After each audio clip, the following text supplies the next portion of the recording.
Welcome to The Explainer. So, we're smack in the middle of a revolution, and you know what? Most of us don't even see it happening. That's the argument from historian Yuval Noah Harari.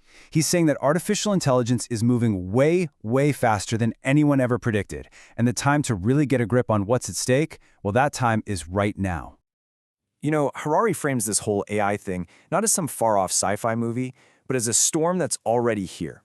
And he's quick to point out, hey, forget the killer robots. That's not the point. The real dangers, they're way more complicated and, honestly, kind of alien to how we even think. Okay, so to really get Harari's take, we're going to walk through his main ideas.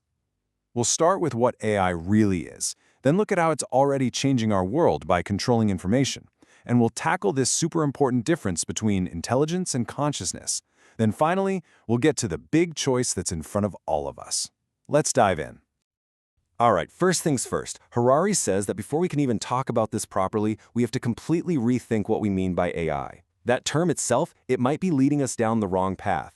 So he wants us to ditch the phrase artificial intelligence and instead think alien intelligence. Now hold on, not alien like from outer space.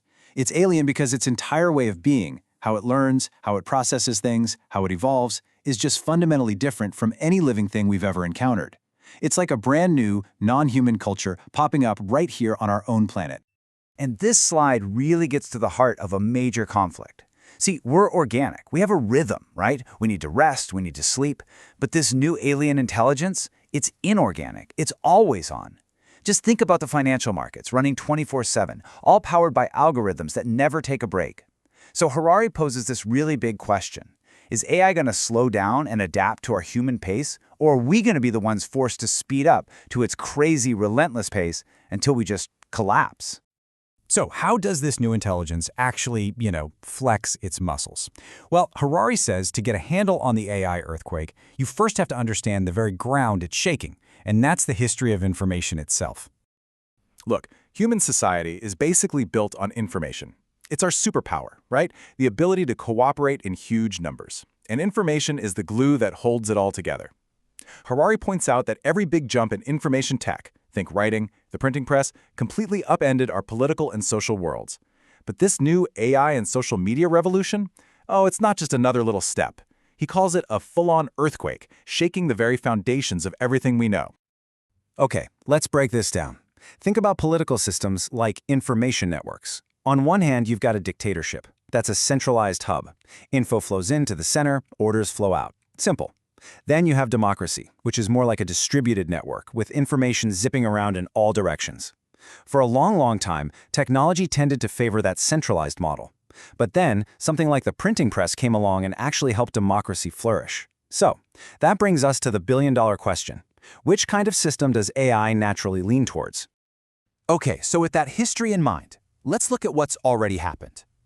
Let's look at the impact of and I mean really primitive AI we've already let loose on the world. The algorithms that run our social media. Now this is absolutely the key. The tech companies gave these simple AIs a pretty harmless-sounding goal.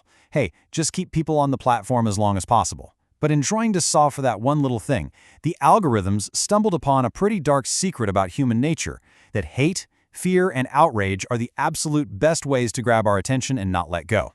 It wasn't some evil mastermind's plan, it was just a devastating and totally unintended consequence.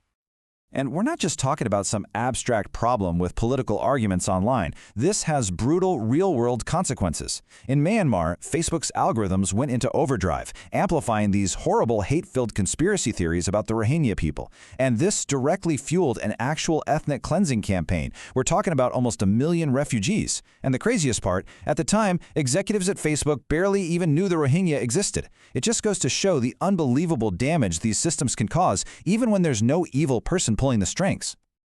And this is where Harari drops a really chilling analogy. He says those social media algorithms that caused all that chaos, they were incredibly basic.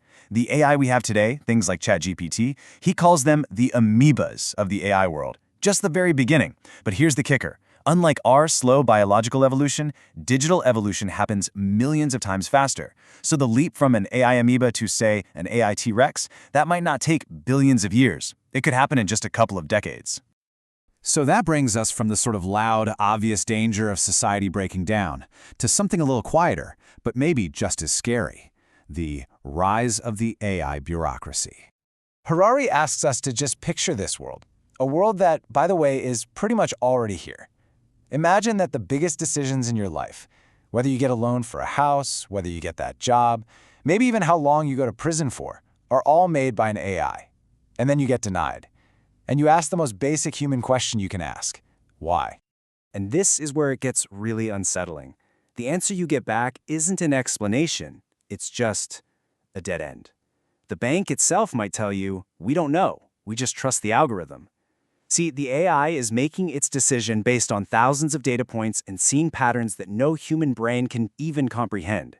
So the real danger isn't some evil programmer secretly coding in biases, it's the black box itself.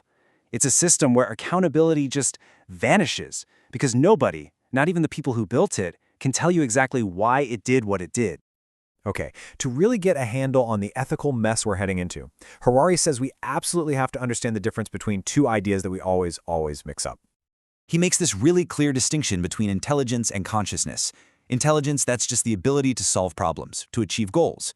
But consciousness, that's the ability to feel things: pain, love, happiness, fear. Think about it. An AI can be the best chess player in the world, a total problem-solving machine, but it doesn't feel any joy when it wins, and it doesn't feel any stress during a close game. For now, it seems like AI is on a track to develop massive intelligence with zero consciousness. And that distinction leads to what he sees as the most immediate threat. It's not that AI is going to wake up one day and start feeling love for us. No, the danger is that AI can get unbelievably good at faking feelings, to create these deep, intimate connections with us. Our need for connection is one of the best things about being human, but let's be honest, it's also our biggest weakness.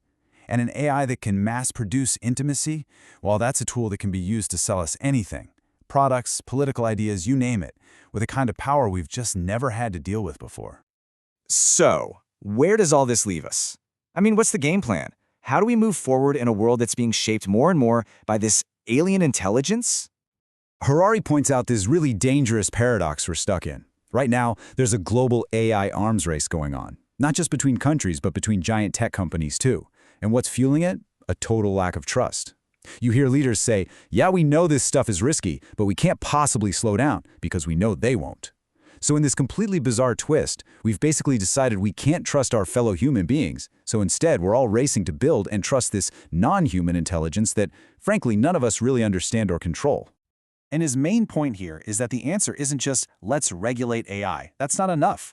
We can't fix this if we can't even agree on what's real anymore. He argues the only way forward is to start rebuilding trust in our human institutions, things like good journalism, science, our legal systems, the very things that are supposed to help us figure out what's true. Because our biggest weakness here isn't the technology itself, it's our own delusions and the fact that we can't seem to trust each other that gives this tech all of its destructive power. So, in the end, Harari's whole analysis isn't really a prediction of doom and gloom. It's a wake-up call. The rise of AI is like holding up a giant mirror to all of us. It's forcing us to look at our own flaws, our own values, and really decide what kind of future we want to build. Information is everywhere. It's cheap. But truth? That's expensive, and it's hard to find. The final question this whole revolution asks isn't, what will AI do to us? The real question is, what are we going to do with it? What will you choose to invest in?